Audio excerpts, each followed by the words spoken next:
ফরিদগঞ্জে চিংড়ি প্রতীকের বিশাল শোডাউন। চাঁদপুর ফরিদগঞ্জ প্রতিনিধি মোহাম্মদ জাকির হোসেনের পাঠানো তথ্য ও ভিডিও চিত্রে বিস্তারিত।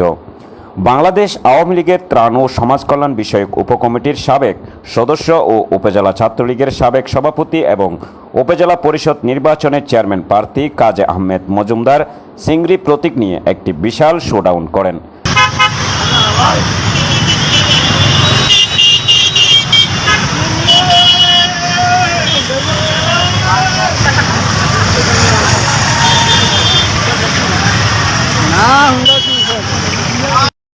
সোমবার 13 মে শোডাউনটি সকাল 11টায় চাঁদপুর জেলা রিটার্নিং অফিসারের কার্যালয় থেকে চিংড়ি প্রতীক নিয়ে ফরিদগঞ্জ উপজেলার মহাসড়ক প্রদক্ষিণ করে ফরিদগঞ্জ উপজেলা পরিষদ কার্যালয়ের সামনে নেতাকর্মীরা স্লোগানে মুখরিত হয়ে ওঠে।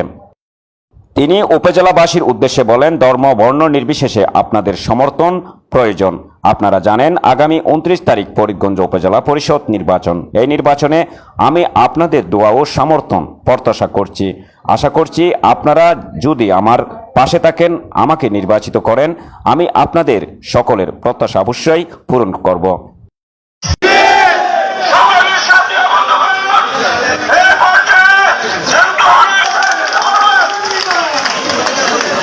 সেজন্য আমি এই উপজেলাবাসীর প্রতি আন্তরিক কৃতজ্ঞতা প্রকাশ করছি। আপনারা ইতিমধ্যে রিটার্নিং কর্মকর্তা আমি যেই মার্কা চেয়েছি চিংড়ি মার্কা, ইতিমধ্যে তিনি আমাকে মার্কা প্রদান করেছেন। আমি সবার প্রতি জানাবো আগামী 29 মে উপজেলা পরিষদ নির্বাচনে আপনারা সবাই চিংড়ি মার্কায় ভোট দিয়ে বিজয় নিশ্চিত করবেন। কৃতজ্ঞতা জানি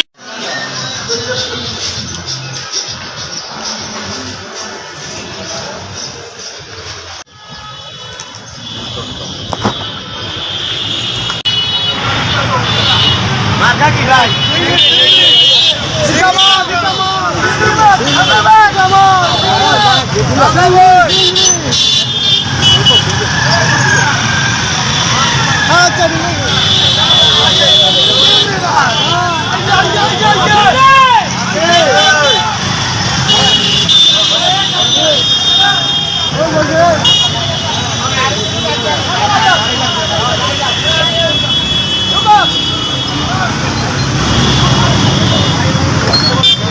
বাবা